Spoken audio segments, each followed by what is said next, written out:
member of the next generation myself fairly soon, and my feet are too big to fit into any of my shoes.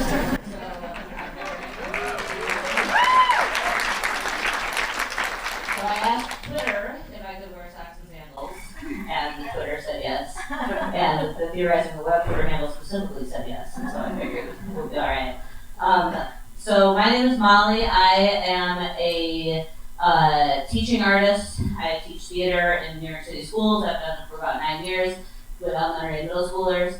And I also am a writer, and I co-host a podcast, a daily political podcast with my brother John. It's called Radio Dispatch. And so I'm kind of in the freelance journalism, writing, lefty world. And I also spend most of my days in New York City public schools, mostly in the Bronx.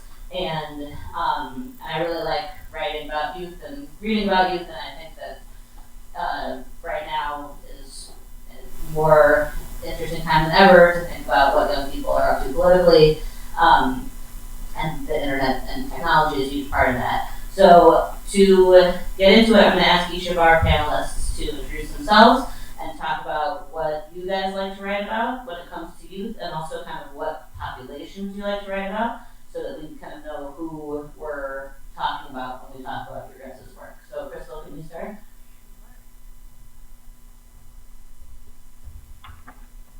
And you hear me?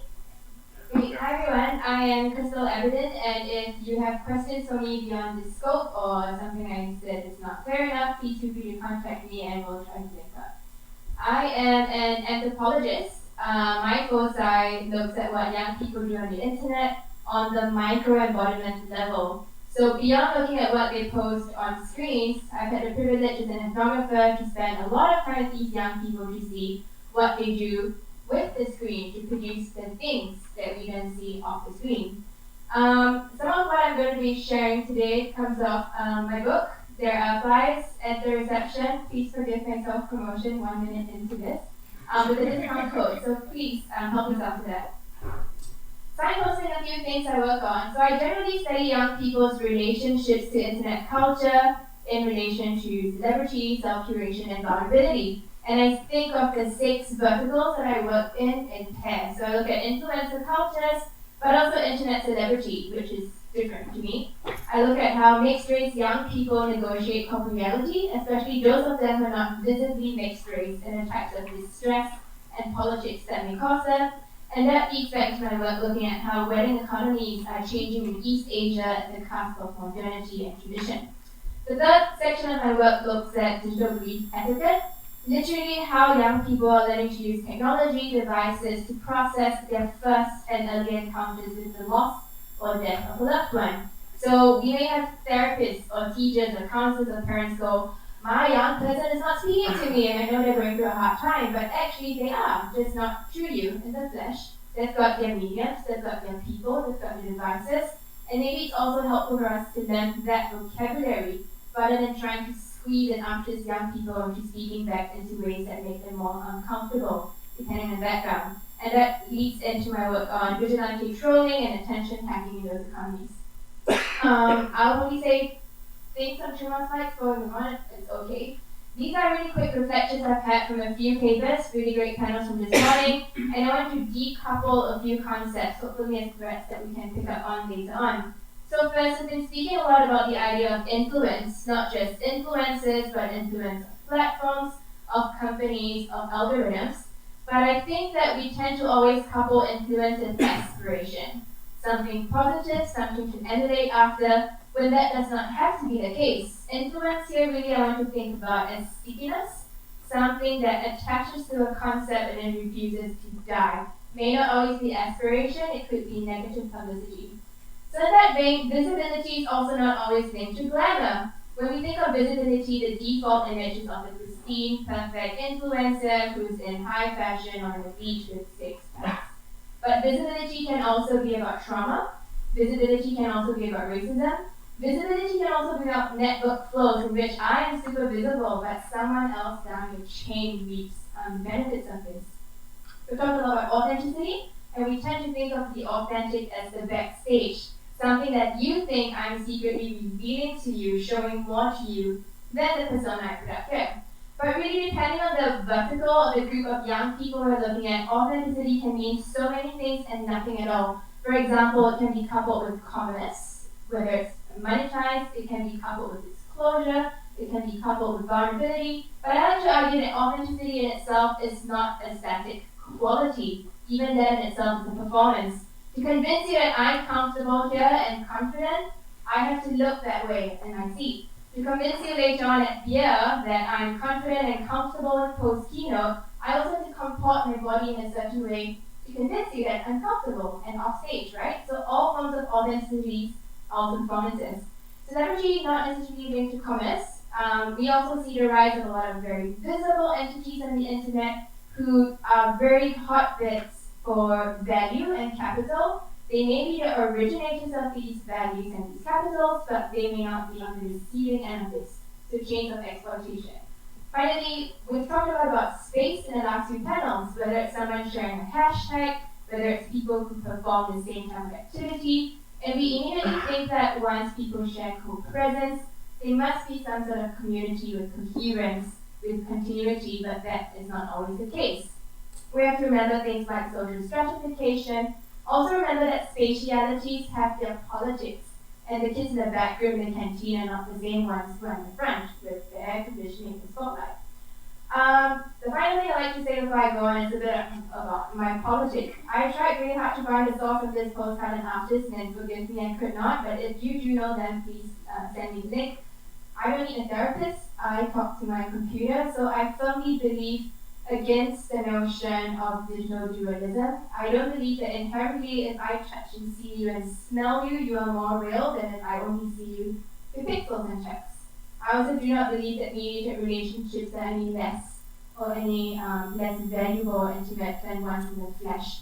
So they're different, yes, but I would like to caution us from assigning distinction to difference. Sometimes things are just different and that's okay. Osita?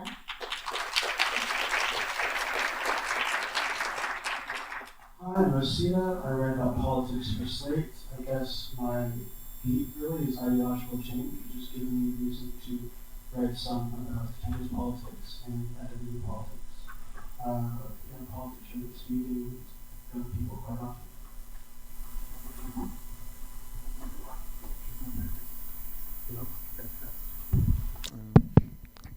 There we go. I got the wireless one, so I can walk around all Steve Jobs.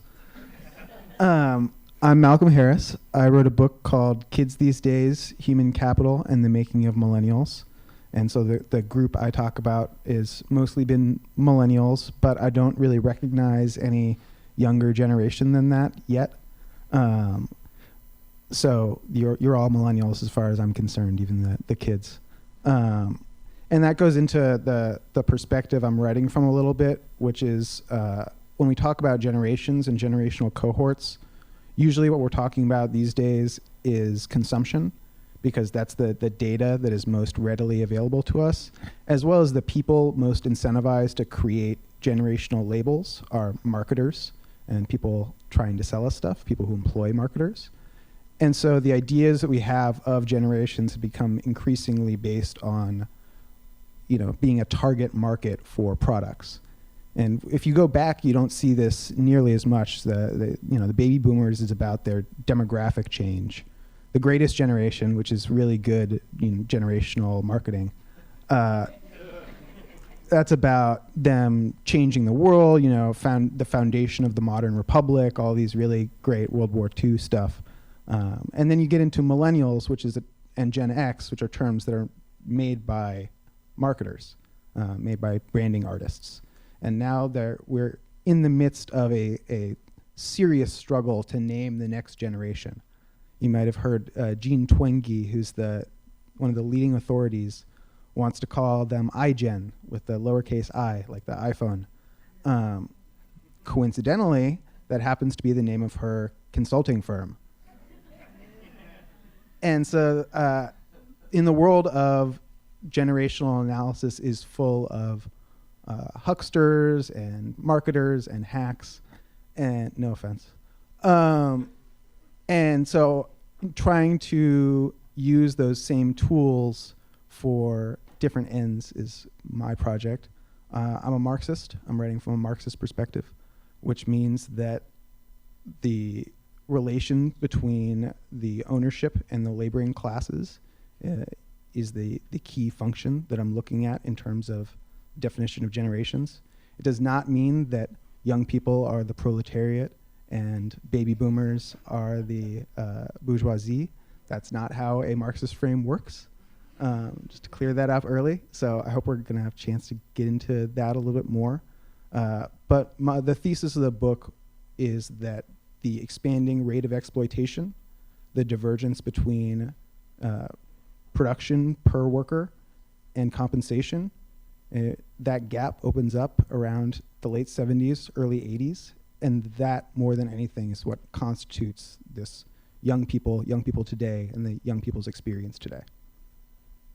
So you got into a little bit where I wanted to start, which is what I was learning this when I read your book, Malcolm, and also when we have been like watching the Parkland kids and when you see like high schoolers now, what do we call them? And not just to be like, oh well, what do we call them for the sake of having a name, but it seems like they're, I'm 32 and my political experience and however we're defining how a generation is shaped is going to be really different than like a 15 or 16-year-old. And also in terms of when older people complain about young people, they will often be like, millennials do this, millennials are ruining everything, napkins, avocado toast and all of it. And sometimes they mean people who are like my age, and then sometimes they mean like teens. And I feel like it's like there is the phenomenon of adults complaining about teens, which is as old as time, and then there's the specific political, political, social, cultural phenomenon of people hating millennials for what they represent, and what we read about Malcolm a lot is part of what they represent is not loving capitalism as much as earlier generations. But I would be curious to hear, and especially since you read about college protesters, I don't know, is it meaningful to distinguish between college students, high school students, when we're talking about young people, and also the way that very young people use the internet and social media, like as opposed to people in their 20s and 30s who are technically also in the millennial generation? I can go first. I'm really lazy about that. I think intentionally. So I am not drawing distinctions. I was talking with a class of high schoolers this morning, and they found the same, set of patterns applied to them. I don't think your political experience as a 32-year-old, I'm 29, is that different from today's 16-year-olds even that much. That our experience has been shaped largely around the 2008 financial crisis and its wake. And I think that's still the case these days. Where I'm looking, and not so much in terms of the epiphenomenal like cell phone usage or whatever, that's what Twenge wants to use to define the younger generation, is they like always had a phone. I'm much less interested in that, and I think the data tells us we should be much less interested in that than long-term secular changes in, the mode of production in our society in terms of labor relations. Like, these are the things that make generations, and those have continued very much since we were kids to right now without a lot of change. What do you think, Osita? Well, to your point about, the way older people sort of generalize about young people in general, call everybody millennials. And I think that millennials often shorthand for young people who came up naturally with the internet or grew up with it from a really early age. I think that there's some shared experience, like Malcolm said, we're all going through a lot of the same economic and political currents, even though I don't really know what's happening in high school. I mean, there are all kinds of platforms and different apps and things that people who are 16, I have no idea about. I think the broader currents are similar for all of us who are young. I think that college students and high school students using it in much the same way to organize and facilitate their protests. How about you, Crystal? Especially because I feel like some of the stuff you're talking about with social media influencers and internet celebrity, obviously that's something that people in their 20s and 30s also do, but it also seems like something that's very much the domain of much younger people. So I should probably clarify that my expertise, my first few projects were rooted in Southeast Asia, and then I looked at cultural East Asia, and then in Australia, so the Asia Pacific. So forgive me if my context or my ideographies are different. But in the areas I'm familiar with, millennials are like a scapegoat black box vocabulary. It is the catch-all term for, we don't understand what's happening, but let's call it that. Because these are young people, and instead of trying to understand them, why don't we just demonize them so the onus is on them to solve their problem, and suddenly it's magically not structural anymore. It's you didn't work hard enough to get a job or to qualify for college, and it's not because we broke the economy, right? But for young people, the ones I work with who are intentionally very visible on the internet, they like to wrestle and take back the term of millennial. So yes, millennials are destroying avocado toast. At the same time, they're like, we are millennials fighting back. Because we are younger, we may not have jobs or housing or insurance. We have energy, we have code switching, we have memes, and we have these weapons of the weak or weapons of the young to fight back and form solidarities. And I feel like part of my politics is understanding this idea of frivolity. We have looked at frivolity as play. We have looked at frivolity as comfort, as catharsis. We have also looked at frivolity as community and what people do. And I think the generation of millennials, us now, in the 13 to the 30s, this is a time of frivolity as power. Foucault 101. Memes taking over the economy, young people using geek speak to share resources in societies where, say, queer sexual minority rights are being repressed. Fine, we'll invent our new pictorial vocabulary that you don't understand to help each other navigate the space. So I firmly believe that in most of the work that I do, the idea of subversive frivolity comes through. Something that's apparently very trivial and weird and probably easy to cast off, but by that very definition of the old people casting us aside, that's how we thrive under the radar. So for that reason, a lot of the young people I work with love the term millennials. The more you demonize it, the more power you give it, because we will self-organize and reappropriate it for ourselves.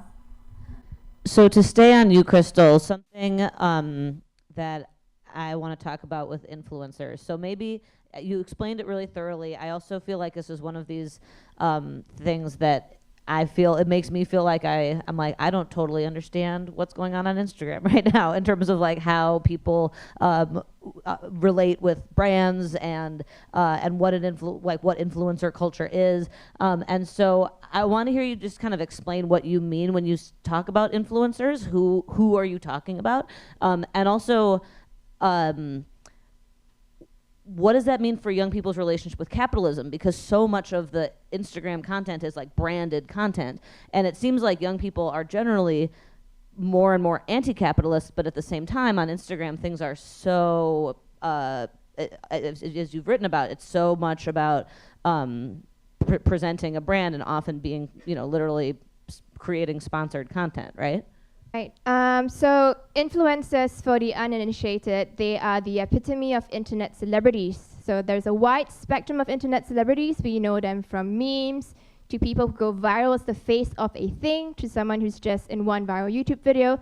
But internet celebrities also exist in this sustained, extremely lucrative, self-branded lifestyle format as a career. And those are the people I term influencers, literally making money out of self-branding as a profession, using your body and your physicality and your persona as the vehicle to embed messages, whatever these may be. We often think of messages as like sponsorships and products, but also, on the flip side, the capacity for these to be really strong political messages in sometimes obscure millennial vocabulary that can evade censorship in places or parts of the world where there is real persecution in those governments for doing so. So those are influencers.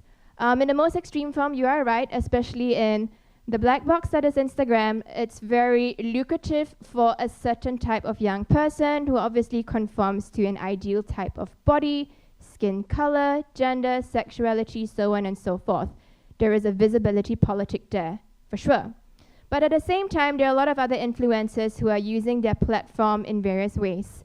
So in this whole mess of screens, pictures up here, these are the various ways I've studied young people. This is the front glamour, positive aspect of their lives. But there's also the secretly detrimental aspect, like emotional manipulation, emotional labor, immaterial labor, that they voluntarily sometimes put themselves through in order to maintain the space of them being a platform. So I would say we have 3 eras of influencers so far in culture. I've studied this since 2008, and in that time, influencers were simply these people who could shape opinion through word of mouth. And I feel like you're a real person and more tactile and real than Angelina Jolie. So if this works for your face and your pimples, surely it works for me, because we are communists, we are internet peasants, right? In the second era, when we got super glammed up in saturation, influencers were now your advertising boards. Like, I believe you are perfect. If this works for you, I'm aspirationally looking towards you. So from relating from the word of mouth, backstreet village talk, you now have a role model. But this is the thing, now with internet saturation, with misinformation, with the crowded ecology of this industry, I feel like influencers are no longer peddling aspiration or word of mouth. They are literally your tools to cut through noise on the internet. No longer are people interested in their self-brand, in their backstory, in their cat, or the color of their underwear.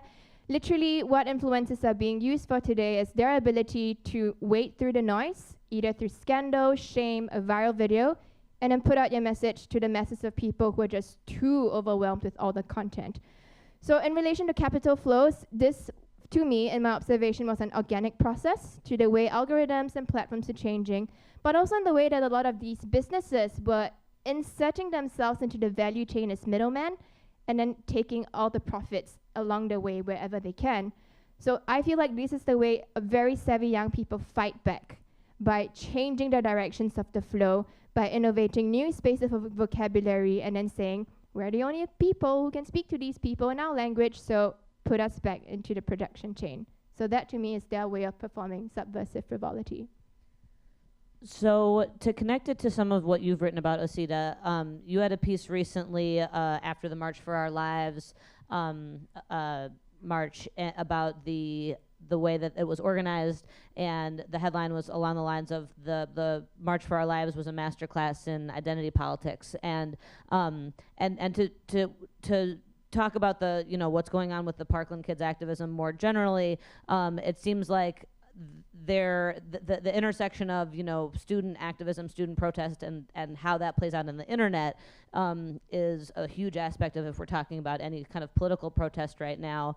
And there was so much talk about the Parkland teens being these digital natives and being able to like roast anybody who tried to come for them on the internet. And so I feel like it's almost like a other side of the same coin with talking about the way kids, young people are using Instagram to kind of build up their own brand. There's also this like kind of fluency that they have with it for using the internet to build movements and to build protest. So yeah, I guess I'm curious to hear your thoughts on maybe starting with the Parkland kids, but also the role of the internet kind of in the way that you're looking at student protest in a more historic context. Right, so I mean, what we saw with the March for Our Lives was this explosion of spontaneous organizing. I mean, they had institutional help for sure. But, these were events that were organized through social media, like many events we've seen over the past 10 years or so. They got a lot of turnout, and that's one angle of the story. The other part of the story, when you talk about identity politics, I mean, I think that the Parkland teens were genuinely, sincerely attuned to the fact that they needed to reach out to other communities and make it clear to people that gun violence affects all kinds of communities in ways that are invisible to the majority in some cases. I think that they were generally aware of that. But one of the dynamics of the internet is that if you advance narratives that are exclusionary of other people's experiences, somebody can say, well, look at me, I'm here, and I think that's something that made it even more likely for them, or that encouraged them to actually seek out people from South Central LA, South Side of Chicago, majority African American neighborhoods in DC, and try to bring them in. It makes it easier for you to find people who are having experiences that aren't being put forward in the mainstream narrative. So I think that's one aspect of it. I mean, as far as subversive frivolity goes, I mean, they're kind of experts at this. And we saw what happened with Laura Ingraham, Fox News. You know, people were dunking on her on Twitter, and that was all good. One thing I am thinking about, though, and I don't really have an answer to this, is when you talk about the way capitalism enters into this, these are people, young people in general, are going to have grown up developing culture, organizing politically, on platforms that are not really public platforms. They look like public space, but they're not. They're owned by corporations. And I'm just wondering the extent to which that has an impact moving forward as people grow older and like take an interest in like more regular politics. Whether people feel like, you know, Facebook is part of how they grew up and not like a corporation, you know, and then a place that hires and has responsibilities to workers and that kind of thing. I don't know how shrewd and attuned people are going to be to that kind of stuff, but I think it is something worth thinking about as these companies grow and become. I mean, you know, they're already platform monopolies, you know. But that's something that we'll have to wait for and see, I guess. Maybe Malcolm has thoughts on that. I bet he does. Well, I do want to talk about Parkland for a second, because when it happened, a lot of people, because I'd written this book, were hitting me up like, "Oh my God, it's like what you were talking about. You know, the kids, they're acting. It's their time. They're ready." But it wasn't just the platforms that were corporate owned that they were, you know, acting on. It was the agenda itself, which was straight out of the Michael Bloomberg's nonprofit foundation. And part of the reason that they were able to show themselves as, you know, sophisticated political actors who understood what, you know, that agenda excludes and people that agenda excludes is because that agenda is horrible. And so they were able to look at the liberal gun control agenda, which is about expanding the carceral state, and say like, oh, but we do know that that's bad. And so they were able to advance substantial critiques of this, you know, anti-gun movement that they were ostensibly leading. And I think that was really positive, but I think we've also got to look at what they're going to come away with that with. And I was in a New York high school class earlier today with some students who had organized a walkout, and when I expressed this idea that this was all kind of a con, they were nodding their heads like, yeah, that's how we feel about what happened, which is that they were used as props by this one specific billionaire who has had this long-standing agenda and saw an opportunity, and that it's not going to improve their lives. It's not going to be a basis for developing youth power in this country, nor did it rely on any of their sophisticated political education that they've gotten over the last couple years. You know, there are sophisticated young political actors in this country, and none of them were asked to contribute to this project. So I was really skeptical about that whole sequence and how young people were being used for a corporate agenda. To stay on you for 1 second, Malcolm. So to bring it back to where I started with Crystal, lest we go down a Parkland hole. I feel like in your book you talk about one of the main takeaways from your book is that kids are in this increasingly this world of competition and scarcity, although it's kind of a false scarcity because there's really no material scarcity in this country. But there is a scarcity when it comes to employment and housing and good jobs and all of those things. And so they are in increasing competition with one another, and that's being fueled by their parents who also know that, and that the internet is a way that goes back to it's a somewhat democratizing force, because we know that the great things about the internet are that we can hear people speak who can speak for themselves and say, you know, this is my perspective, listen to me, and that's been this amazing thing about the internet, but also that it's a way for people to build build their own careers, build their own brands, which can be this kind of liberating thing in the way that you don't need the same amount of money to go into a recording studio to make an album. You can make your own stuff, but then what that ends up doing, as you talk about in your book, is that it basically creates another venue of exploitation for young people, and that young people can, and to be honest, I wonder what will happen with the Parkland kids too, now that they are these internet celebrities, but that young people can build up this this brand, and it's feels so, on the one hand, I think I watch it and I'm often inspired, and I feel like this is so cool that people are able to speak for themselves, and people are able to speak about these ideas that people weren't hearing before. But then on the other hand, it sets those kids up to then, you know, be in competition for the few spots that remain to be somebody who's going to get picked up to, you know, to produce an album or to become a go-to voice that gets invited to come on cable news or whatever. Mm-hmm. So talk about that kind of huge focus of your book. Yeah, one of the big issues there is that it mystifies people's role in the economy. And so if you think about a worker as someone who, you know, has a 9-to-5 job with benefits, and they have a relationship with their employer, who is an employer who employs them. If we think that's what a worker is, and then you look at your life and you say, well, I don't do that. I'm an entrepreneur of the self. You know, I'm a millennial. I manage my own brand. I own my own human capital. But you don't own your own human capital, and we should be very clear about that. And it goes for the influencers as well. You can't just sell your follower count. You need to go to a capitalist who will pay you to advertise for them.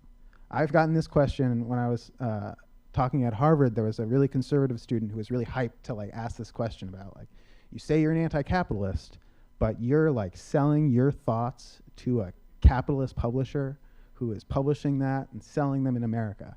You know, what do you think about that? And it's been so mystified, the relationship between workers and owners, that people don't realize that someone in a position where the only thing they have to sell is their labor is the definition of a worker. And if you're selling your writing, your thoughts to someone who owns a printing press, you're a worker. You're not a capitalist. And young people in particular have been sold a bill of goods with regard to their place in the economy. But they need to get back to fundamentals a little bit. If you don't own capital, you're a worker. If you don't own the factory, you're a worker. And there is no, factory of your computer. You don't own Twitter. You don't own your brand. You don't own your capital. You don't own nothing. So. Well, so maybe I want to make sure to save time for questions. One question I wanted to ask all of you is, this is something that Sarah Jaffe, who is the moderator of the next keynote, likes to say, is that the kids are all right, Which means, like, the kids have so much better politics so often. We see kids having actively better politics now, and I work with middle schoolers, and I see that, like, all the time, and I just am often just, like, so moved to be like, oh my God, kids are so much, like, less binary than they used to be, and they're so much queerer, and it's just, like, so exciting and wonderful to see young people's understanding of the world. But that also the whole kids are all right thing is a way for older people to kind of exonerate themselves and to say the kids will figure it out. And also we did see this a lot with Parkland. People would be like, oh, thank God the next generation is going to fix all of this. And it's this way that people can just kind of like be like, not on us. They got it. And I guess my question is, like,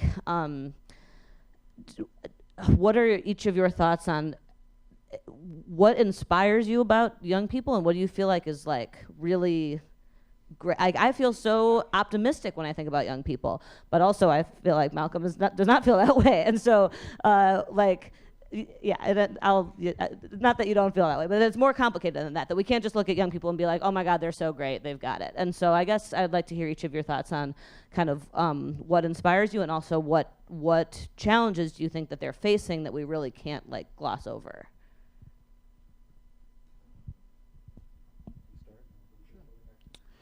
So the weird thing about young people is that they become old people eventually.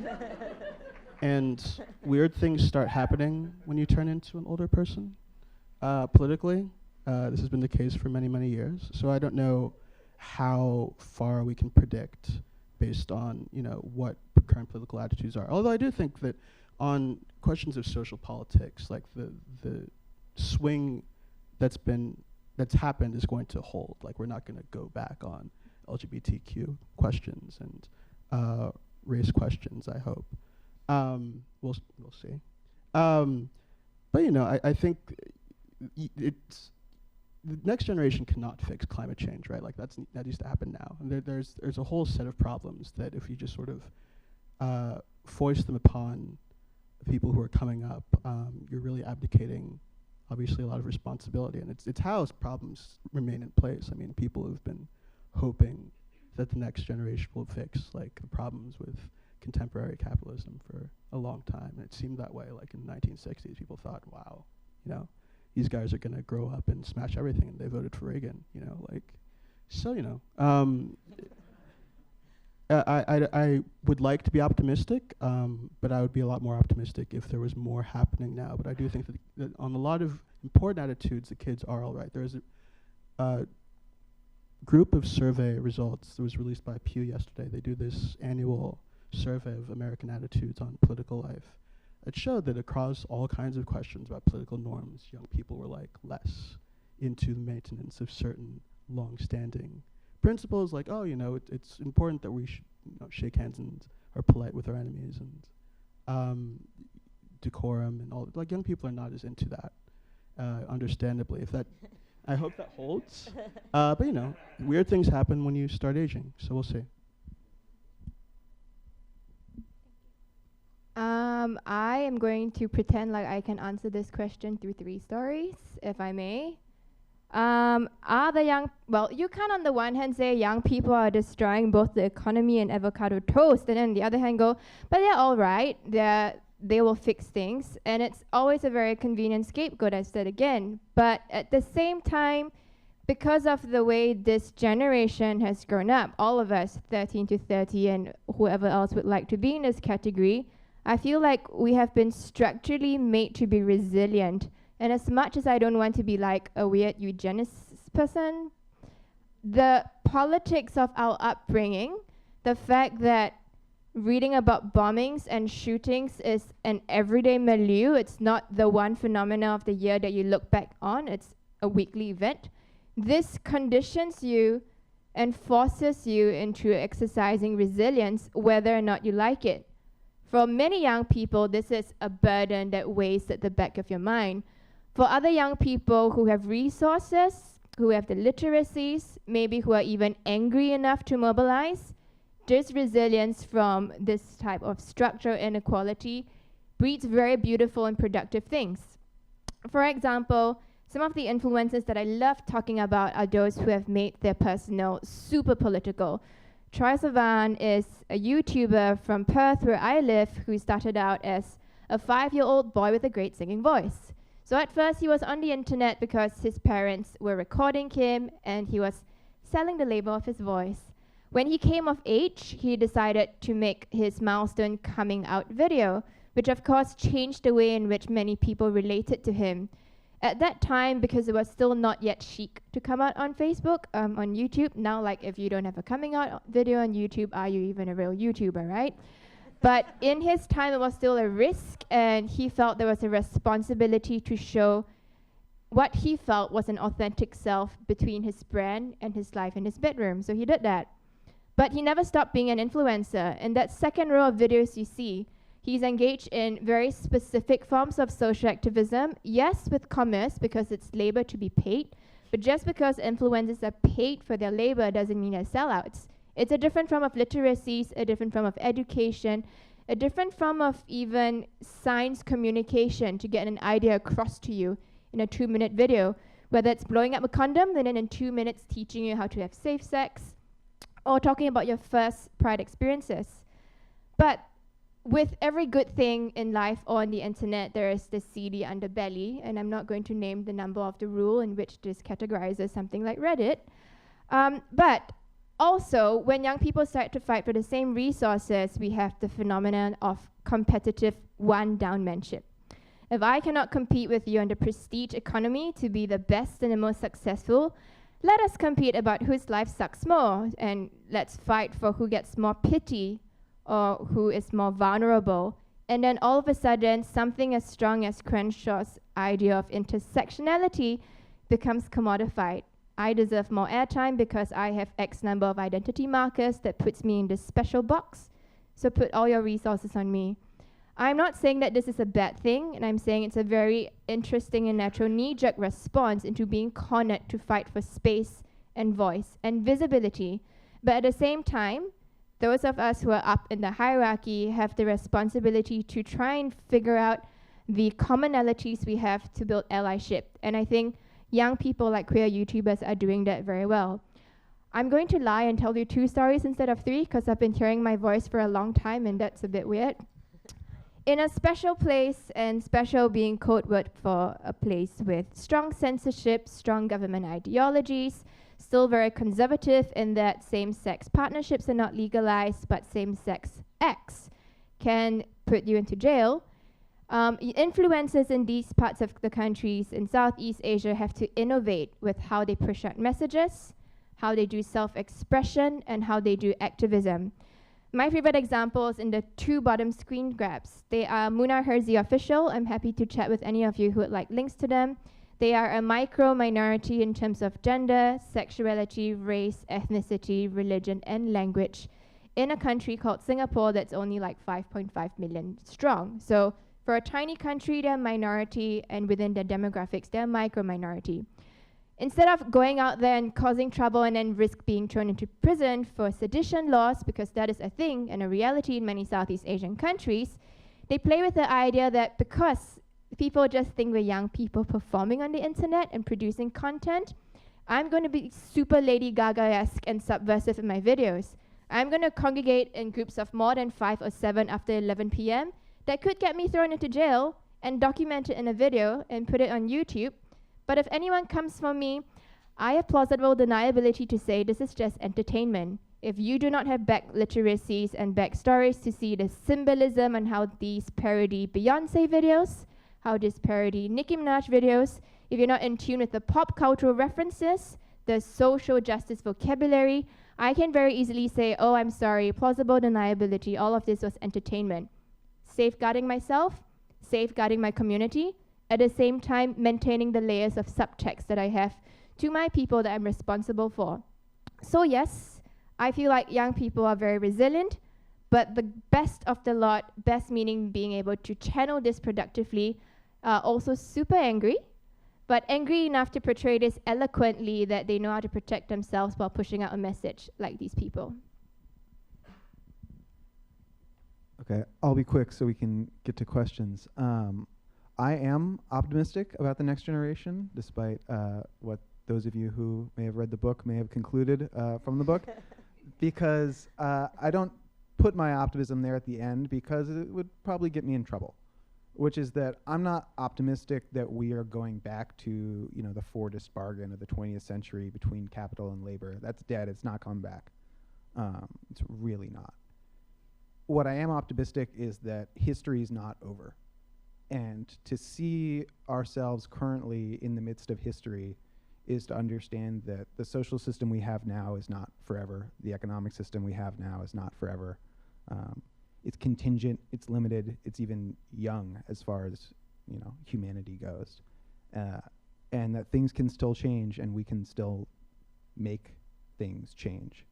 And so my optimism is like about the emergence of literal civil war in this country. It's not like, it's not gonna be nice. It's not gonna be like, I'm so glad this is happening, now the kids have saved us. If the kids are going to, and by kids I don't mean young people per se, because they grow up. I'm talking about a cohort of people born within a certain set of time and a certain set of time within history. Meaning, as we age, we might be.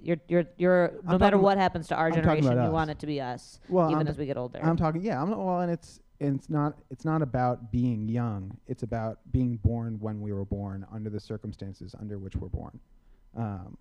And those are unfortunate circumstances in the history of this country in a lot of ways, and we have to acknowledge that.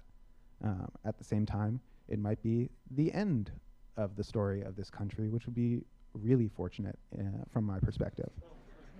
And so They let you talk at a school? yeah, right? The NYPD guards at the front were not really psyched about it.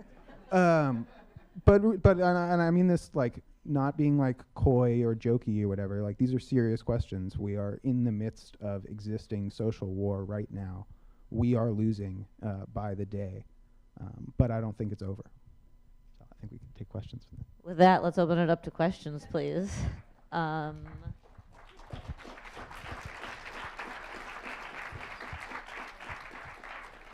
Hey, thank you all for really fascinating ideas. I guess I'm wondering, like, how we should define what youth is. We talked about youth as something that like goes away when people get older, and also millennials being anywhere between 18 and 31. So, and it seems to me that millennials especially seem to like adopt down the to the perspectives, the attitudes of like their younger millennial cohorts. And you even mentioned that maybe millennials are like the last generation here. So how should we define exactly what youth is? This is not a question to anybody in particular.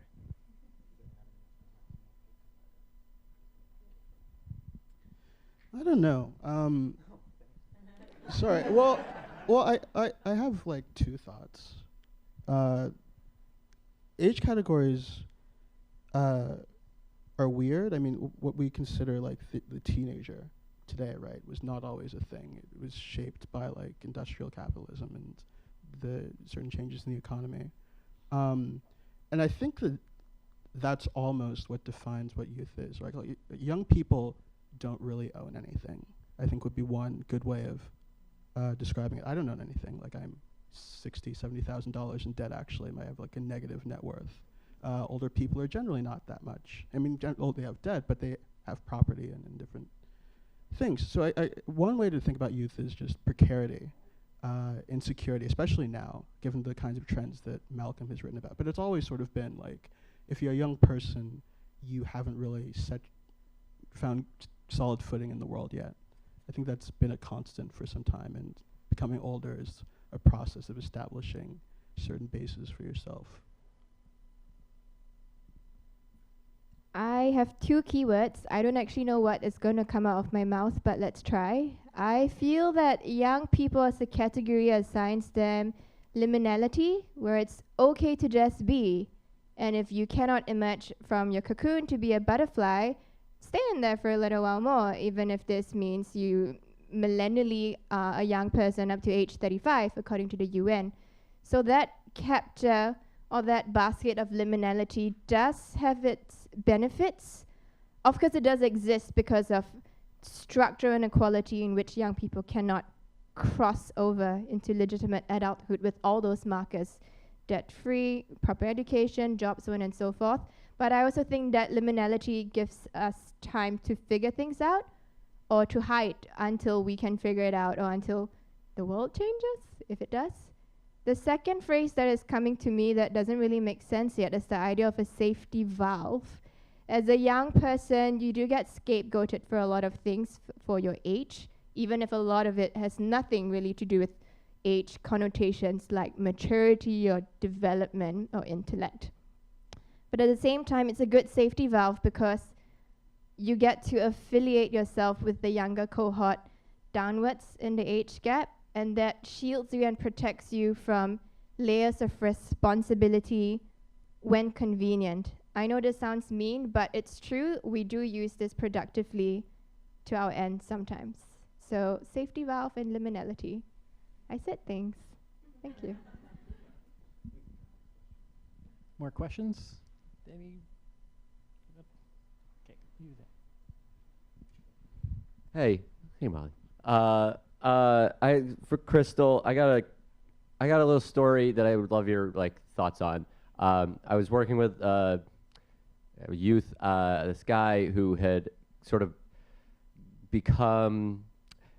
He was like the guy you sort of shared at the end. He became sort of visible because of his queerness online, and he had become. He had used the internet to sort of save him from. He had grown up in rural America as a queer kid, and he had been really suicidal as a kid. And then the internet sort of saved him in the ways that you can imagine that it saved him. And then he became very visible. And then he became really addicted to the internet and addicted to that visibility, and became suicidal on that side of it. And I'm curious as to your thoughts about how youth are being affected. I guess I'm just curious as to your thoughts on that story. I've thought about it a lot. Right. I had a really excellent brain fart with a friend yesterday, a Twitter friend who was nice and turned out to not be a serial killer. So I do have faith in young people. But we came up with the phrase, the medium is the medicine, and that the format of the internet, just the idea that this is a medium accessible to you, regardless of what you actually put on there, regardless of your audience, regardless of your message, was very relieving that you had this access or this backdoor to push out messages. So the medium is the medicine, meaning because this exists like no other, and because this is something I can put in my pocket, this is something I can keep close to me and control, even if only 5 people are reading my tweets, I have the illusion that I am being heard, whether or not I am. And this process brings validation for some people. Now, again, I don't want to be an advocate for replacing all forms of internet sociality and network connections with in-the-flesh relations, because that's how we get casualization of labor, how everyone has to survive on Uber or TaskRabbit to pay your rent. But at the same time, it's very tempting to equate the visibility of the screen with actual flashy and fresh resources. And again, visibility and the feedback mechanisms that give us that comfort do not always lead to the medicine that we need, whether it's commerce, whether it's therapy, whether it's healing, whether it's community. So I think what you're talking about is a very specific threat in which these young people replace visibility and fill themselves with that feedback that they get. It's attention to what they're talking about. It does not address what they're talking about. It doesn't give them what they need from what they're verbalizing and what they're talking about. So it is an audience, but it's not an audience that can respond to them in the way they need. It's just an audience. Therefore, like I've ascertained previously, visibility but not glamour, celebrity but not commerce, so on and so forth. Hope I answered your question. More questions? Jeremy, I saw your hand first. Only men are raising their hands. I'm not just picking only men. I'm sorry. I just want to say this has been a great talk. I've really enjoyed everybody's presentations. One thought I had is that I've studied Russian peasants. I do Russian history, so I really was into the weapons of the weak reference, of course, James Scott. I've read a lot of James Scott. But the question does come to my mind, though, that if we're using this terminology and idea of children, or not children, of kids using the platforms of influencers, of carving out their own language and space, but using these weapons of the weak, I mean, the peasants never got strong. You know, peasants always stayed pretty weak. Do you see any way that these models of people using these platforms like Twitter, like Facebook, these are all corporate owners we've discussed, but is there any real way for people to escape sort of that problem of becoming not weak using these platforms? Is there any hope for that at all? Or do we have to kind of agree with Malcolm and say it can't really happen until you change that fundamental relationship? Is there a way, basically with the way it works now, that it can actually, they can become strong and not just use these weapons of the weak? Right. So maybe one day in the distant future, that might be a possibility. My work with these young people is with the reality that we are trapped in this space now. We could wait and wallow in pity and hope the world changes when we wake up, or we could work with what we have. And again, my basis being a lot of these examples I draw from are from Southeast Asian nations, where not only is the state repressive, not only is there strong militarism, a lot of the personal values and freedoms, like being able to walk out on the street and hold hands with a same-sex partner, or have a YouTube rant about the government are not available to them.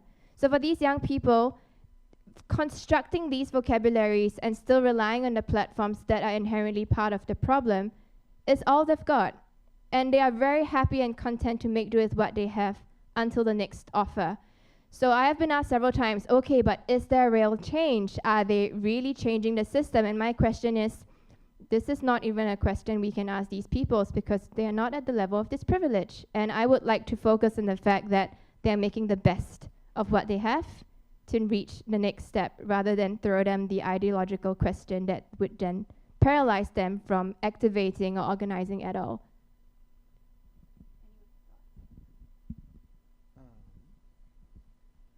I guess I've got a different perspective on that one, which is that the tools, and the sort of weapon of the week and resilience can definitely put you in a spot where you're treading water until maybe you get to take over. And it goes back to the question of how do we define youth? Well, one of the definitions is it's before you're in power, right? And the older people are the people in power, and that switches when they die and you gain power.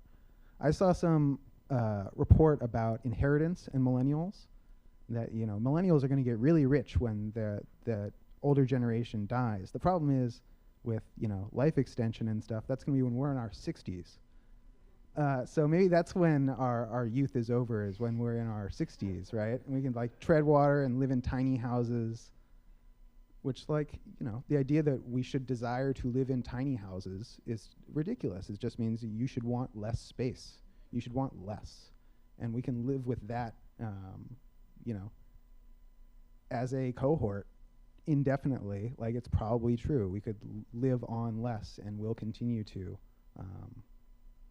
We can find a way to make that work, but I don't think we shouldn't confuse that with what's politically desirable. And there's been in this country, in our country particularly, in America, about 50-year moratorium on the threat of large-scale political violence. And I think that can break down, and I think that is starting to break down, and we're witnessing the reemergence of political violence in this sphere. And so we're going to be talking less about weapons of the week, or if we're going to be talking about weapons of the week, it's not going to be memes, it's going to be, cars going through sidewalks and stuff. So yeah, that's a clean version. I don't think we're going to get the clean version. Okay, we have time for one more question. We have time for one more question. Then again, right after this panel is the socialism panel. But we have time for one more. Easy segue. Actually, saw your hand first. So. So 2 questions. First, how do you think the end of net neutrality will affect what you're talking about with the empowerment of the weaker and so forth? And also, in terms of Marxism, I think a lot of people might empathize, with your views on Marxism. But how do you see if Marxism were to gain, or something like that were to gain traction in this country? How would we avoid the problem of Marxism that we've seen in history with China and Russia becoming capitalistic after going through a Marxist type of situation? I'll take the first one first, or the second one first, and then hand the mic over for the second one. But I think we'll get to that a lot in the next panel, I would imagine. But history keeps moving, right? You never step into the same river twice. So those experiments happened under very specific circumstances. We should also reevaluate the actual content of those experiments. It's worth saying. I'm not a tanky, but I think we have a lot more to learn from those experiments than we have, and I'm totally serious. But whatever the 21st century project of Marxism is going to be, it's going to be different than the one we've seen, if only because we have that experience and we can learn from it.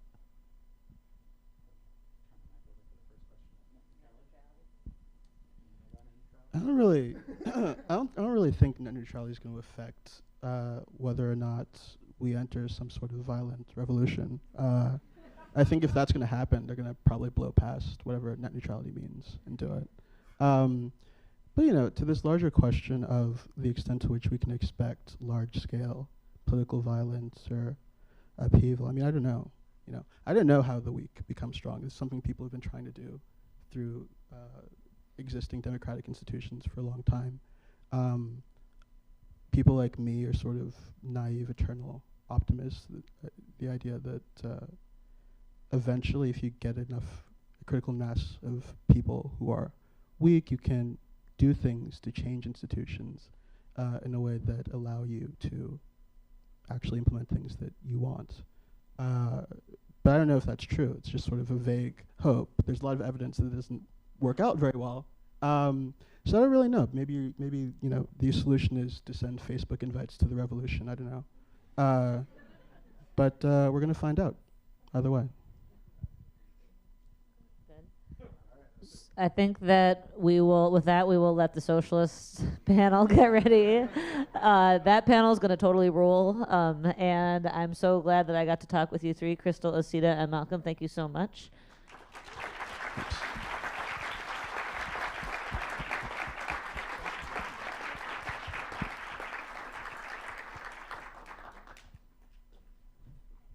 All right, everyone, hang around. It'll probably take us 5 or so minutes to change over to the next panel. So talk amongst yourselves.